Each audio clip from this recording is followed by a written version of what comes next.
Ya, shalom Bapak Ibu, sahabat Galilea yang diberkati oleh Tuhan Yesus. Kembali kita berjumpa di hari ini. Saya percaya kita semua dalam keadaan yang baik-baik saja. Amin. Baik Bapak Ibu, siapkan dirimu untuk bersaat teduh sebelum kita masuki dunia kerja kita di hari ini. Mari kita berdoa. Segala hormat kemuliaan hanya bagimu Bapa, di dalam nama Tuhan Yesus kami datang di hadapanmu mengucap syukur dan bersuka cita karena Tuhan baik, sungguh baik, teramat baik dalam hidup kami. Terima kasih Engkau telah menjaga, menyertai dan memberkati istirahat tidur kami di sepanjang malam yang telah berlalu. Dan oleh kemurahan-Mu dan rahmat-Mu saja kami ada sebagaimana berada di hari ini. Ada umur panjang Engkau percayakan bagi kami, ada kesehatan yang masih kami miliki, bahkan juga semangat untuk kami memasuki dunia kerja kami di hari ini untuk menyelesaikan seluruh tanggung jawab dan aktivitas kami. Karena itu sebelum kami memulai segala aktivitas, kami hendak membaca, dengar dan renungkan firman-Mu. Urapi kami, buka hati pikiran kami, dan juga urapi hamba-Mu yang tidak ada apa-apanya. Di dalam nama Tuhan Yesus, haleluya, amin. Kita membaca di 2 Tawarik pasal 12 pada ayat 1 sampai dengan ayatnya yang ke-16. Ini cukup panjang. Bapak Ibu, dikatakan di 2 Tawarik pasal 12 ayat 1 sampai dengan ayatnya yang ke-16. Sisak menyerang Yerusalem. Demikian judul dari Lembaga Alkitab Indonesia. Rehabeam beserta seluruh Israel meninggalkan hukum Tuhan ketika kerajaannya menjadi kokoh dan kekuasaannya menjadi teguh. Tetapi pada tahun kelima zaman Raja Rehabeam, majulah Sisak Raja Mesir menyerang Yerusalem karena mereka berubah setia terhadap Tuhan. Dengan 1.200 kereta dan 60.000 orang berkuda. Sedang rakyat yang mengikutinya dari Mesir, yakni orang Libya, orang Suki dan orang Ethiopia, tidak terhitung banyaknya. Ia merebut kota-kota benteng yang di Yehuda, bahkan mendekati Yerusalem. Nabi Semaya datang kepada Rehabeam dan pemimpin-pemimpin Yehuda yang berkumpul di Yerusalem, berhubung dengan ancaman Sisak, dan berkata kepada mereka, "Beginilah firman Tuhan, kamu telah meninggalkan aku, oleh sebab itu aku pun meninggalkan kamu juga dalam kuasa Sisak." Ayat 6, maka pemimpin-pemimpin Israel dan raja merendahkan diri dan berkata, "Tuhanlah yang benar." Ayat 7, ketika Tuhan melihat bahwa mereka merendahkan diri, datanglah firman Tuhan kepada Semaya, bunyinya, "Mereka telah merendahkan diri, oleh sebab itu aku tidak akan memusnahkan mereka. Aku segera akan meluputkan mereka dan kehangatan murkaku tidak akan curahkan atas Yerusalem dengan perantaraan Sisak. Tetapi mereka akan menjadi hamba-hambanya supaya mereka tahu membedakan antara mengabdi kepadaku dan mengabdi kepada kerajaan-kerajaan duniawi." Ayat 9, maka majulah Sisak Raja Mesir itu menyerang Yerusalem. Ia merampas barang-barang perbendaharaan rumah Tuhan dan barang-barang perbendaharaan rumah raja. Semuanya dirampasnya. Ia merampas juga perisai-perisai emas yang dibuat Salomo. Ayat 10, sebagai gantinya Raja Rehabeam membuat perisai-perisai tembaga yang dipercayakannya kepada pemimpin-pemimpin bentara yang menjaga pintu istana raja. Ayat 11, setiap kali raja masuk ke rumah Tuhan, bentara-bentara datang membawa masuk perisai-perisai itu, dan mereka pula yang mengembalikannya ke kamar jaga para bentara. Oleh sebab raja merendahkan diri, surutlah murka Tuhan daripadanya, sehingga ia tidak dimusnahkannya sama sekali. Lagi pula masih terdapat hal-hal yang baik di Yehuda. Ayat 13, Raja Rehabeam menunjukkan dirinya kuat dalam pemerintahannya di Yerusalem. Rehabeam berumur 41 tahun pada waktu ia menjadi raja, dan 17 tahun lamanya ia memerintah di Yerusalem, kota yang dipilih Tuhan dari antara segala suku Israel untuk membuat namanya tinggal di sana. Nama ibunya ialah Naamah, seorang perempuan Amon. Ia berbuat yang jahat karena ia tidak tekun mencari Tuhan. Bukankah riwayat Rehabeam dari awal sampai akhir semuanya tertulis dalam riwayat Semaya Nabi itu dan Ido pelihat itu, yang juga memuat daftar silsilah antara Rehabeam dan Yerobeam. Terus menerus ada perang. Ayat 16, kemudian Rehabeam mendapat perhentian bersama-sama dengan nenek moyangnya dan ia dikuburkan di kota Daud. Maka Abia anaknya menjadi raja menggantikan dia. Bapak Ibu, di ayat 12 kita perhatikan, oleh sebab raja merendahkan diri, surutlah murka Tuhan daripadanya sehingga ia tidak dimusnahkannya sama sekali. Lagi pula masih terdapat hal-hal yang baik di Yehuda. Bapak Ibu, saat berada di puncak karir, sukses dan hidup dalam kelimpahan, ada banyak orang menjadi lupa diri, tidak lagi ingat asal usulnya. Seperti istilahnya ya, kacang lupa kulitnya, begitu ya. Nah, berbeda sekali saat masih dalam keadaan minim atau pas-pasan. Mereka begitu rajin beribadah sehingga setiap hari, ya kalau boleh setiap hari ada ibadah, mereka muncul ya gitu ya. Setiap minggu pasti ada ya, altar call pasti maju ke depan minta didoakan, ya kan? Nah, memang berbeda ya saat masih dalam keadaan yang pas-pasan begitu ya.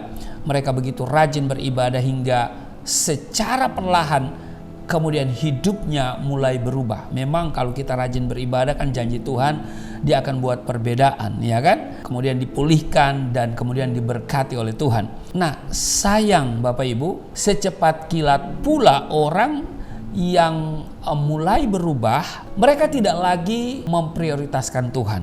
Nah, ini hati-hati Bapak Ibu ya, jangan lupa daratan, ya kan? Hal ini terjadi pada Rehabeam, Raja Yehuda, anak daripada Salomo ya. Alkitab mencatat Rehabeam beserta seluruh Israel ya di ayat 1 meninggalkan hukum Tuhan ketika kerajaannya menjadi kokoh dan kekuasaannya menjadi teguh. Jadi Rehabeam beserta seluruh Israel meninggalkan hukum Tuhan. Dikatakan di sini ketika kerajaannya menjadi kokoh dan kekuasaannya menjadi teguh. Jadi setelah kerajaannya kokoh dan kekuasaannya menjadi teguh, Rehabeam dan rakyat ya, atau boleh dikatakan orang Israel, mereka meninggalkan Tuhan dan tidak lagi hidup mengandalkan Tuhan. Tentu mungkin karena mereka merasa mereka sudah hebat, sudah kuat begitu ya, jadi mereka tidak perlu lagi Tuhan mungkin ya. Bapak Ibu, berada di puncak kejayaan, kita baca tadi, membuat Rehabeam lupa diri dan tidak lagi setia kepada Tuhan. Mereka meninggalkan hukum Tuhan. Mereka tidak lagi setia, mereka tidak taat lagi kepada Tuhan. Ia terlalu membanggakan kekuasaan dan kekuatan pasukan perangnya, dan juga hidup mengandalkan kekayaan negerinya yang melimpah ruah.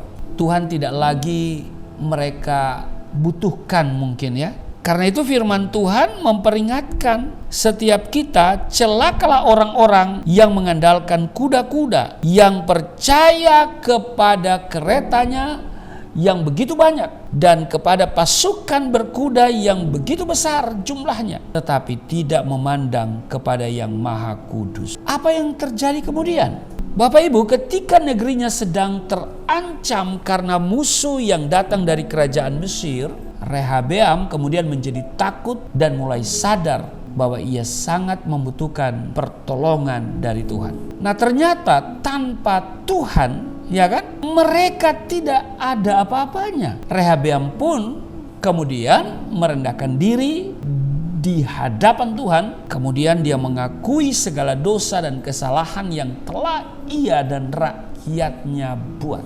Melihat kesungguhan hati Rehabeam ini, hati Tuhan pun tergerak oleh belas kasihan. Tuhan kemudian mengurungkan niatnya untuk menghukum dan memusnahkan kerajaan Yehuda. Itu yang kita baca tadi kan? Hati Tuhan tergerak oleh belas kasihan ketika melihat seseorang merendahkan diri di hadapannya dan mau bertobat dengan sungguh-sungguh. Ini pelajaran penting bagi kita. Ketika saudara sudah diberkati, jangan lupa daratan, jangan lupa diri. Kalau engkau ada hari ini itu karena Tuhan. Kalau engkau ada dalam jabatan tertentu itu karena Tuhan. Maka Tuhan memiliki rencana, Tuhan punya tujuan dengan keberadaan kita, di mana kita berada, jabatan yang diberikan kepada kita tentu untuk memuliakan Tuhan. Dan karena itu jangan andalkan kekuatanmu, kekuasaanmu, kehebatanmu, kepintaranmu. mari kita terus andalkan Tuhan. Ya seperti Rehabeam tadi. Awalnya dia berubah setia, dia meninggalkan hukum-hukum Tuhan.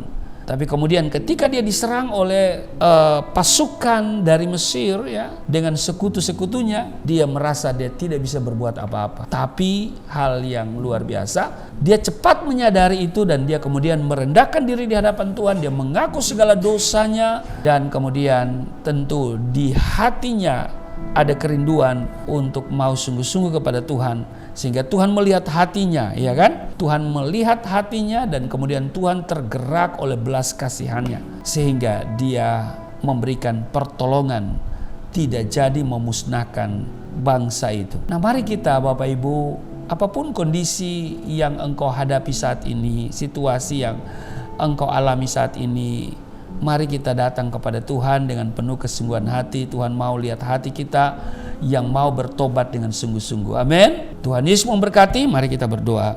Segala hormat kemuliaan-Nya bagimu Bapa, di dalam nama Tuhan Yesus. Kami bersyukur hari ini kami ada sebagaimana berada, dan firman Tuhan mengajarkan kami untuk terus mengandalkan Engkau, untuk terus melekat kepadamu, sebab Engkau adalah sumber pertolongan kami.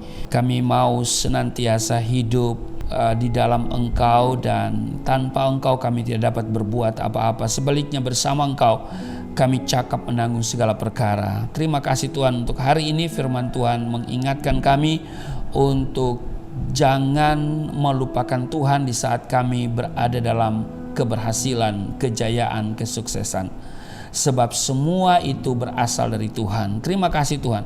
Berkati seluruh sahabat Galilea di mana saja mereka berada saat ini. Tuhan pelihara mereka secara sempurna, tidak celaka, tidak sakit, tidak mengalami hal-hal yang buruk. Sebab rancangan Tuhan bagi kami semua rancangan damai sejahtera. Berkati rumah tangga mereka, berkati kesehatan, berkati suami istri, berkati anak-anak, berkati usaha pekerjaan, berkati ekonomi, finansial mereka semua. Di dalam nama Tuhan Yesus, haleluya, amin.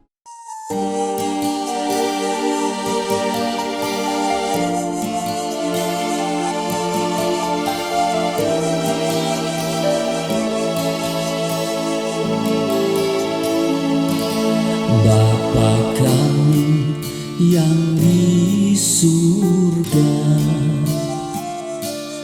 dimuliakanlah nama-Mu. Datanglah kerajaan, jadilah kehendak-Mu di bumi seperti di surga.